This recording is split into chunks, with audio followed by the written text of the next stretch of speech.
Good day all, the company we have chosen is Nestle. The main challenge is managing complex global agricultural supply chains to ensure sustainability and resilience. This involves sourcing essential agricultural raw materials like cocoa, coffee, and palm oil ethically and sustainably, while maintaining supply chain resilience and respond to rising consumers and regulatory demands for transparency and environmental accountability. As consumers increasingly prefer ethically sourced products, we can then break it down into some of the factors. Firstly, dependence on raw materials. Nestle relies heavily on agricultural resource input, especially dairy, coffee, cocoa, spice, and poultry, much of which comes from small-scale farms. Nestle global sourcing strategy is at risk due to climate change, biodiversity loss, and soil degradation, potentially affecting ingredient availability and price stability in the long run. Today, consumers prioritize a brand transparency, ethics, and sustainability. Failing to act decisively could damage the brand's reputation. Nestle acknowledges that maintaining long-term resilience relies on establishing sustainable supply chains that stays within ecological boundaries. Next, I'll pass the time on to Angeline. In today's global market, operation performance isn't just about efficiency, it's about purpose. For Nestle, quality and dependability are strategic pillars driven by sustainability.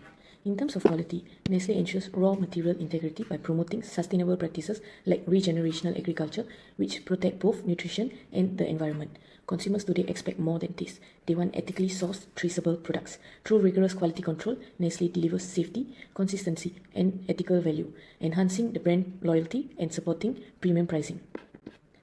And in terms of dependability, Nestle also builds resilient supply chain through strong farmer partnerships and real-time traceability technologies such as blockchain and AI. By aligning with global laws such as the EU deforestation regulations, Nestle reduces delays, avoids fines, and upholds its reliable reputation. Ultimately, integrating sustainability into quality and dependability not only protects Nestle's brand, it also secures long-term success in a fast-changing and ethically focused market. Next, I'll be passing on to Xavier. Thanks.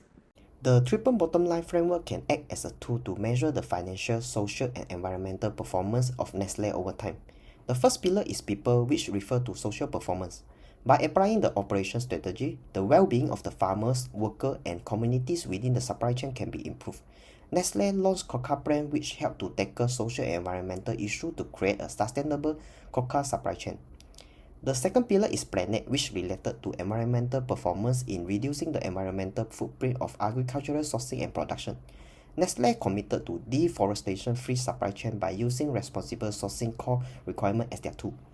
The last pillar is profit, which refer to economic performance to ensure a stable, efficient, and resilient supply chain that supports long-term business growth.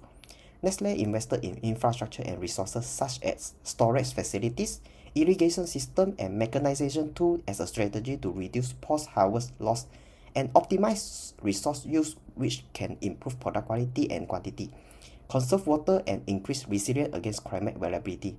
Now I will pass it to Ziyuan. Thank you.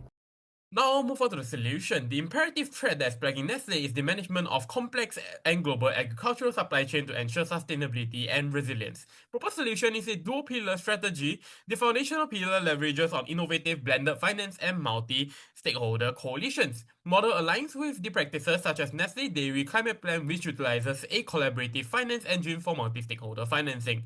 Furthermore, there have been proven success in partnering with public entities such as the German Development Agency to support coffee farmers in Indonesia by Nestle. The capital will then operationalize the second pillar, a digital enablement platform with an ecosystem designed to empower farmers by providing access to capacity building modules and bespoke financial incentives. The platform will scale up several initiatives that have already proven successful, such as the Nestle Cocoa Accelerator program, already rewarding farmers for practices that benefit the environment and local community.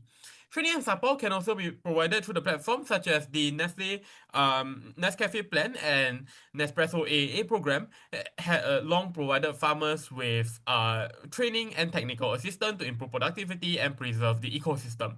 Moreover, global research from institutes like the FAO confirms that such integrated digital platforms are transformative for inclusion and productivity. For strategic execution, Nestle can designate 16 existing landscape initiatives as the initial incubation zone, allowing Nestle to optimize the framework within controlled real-world environments thereby validating the model for enterprise-wide scalability. With that, we have come to the end of our presentation, and thank you.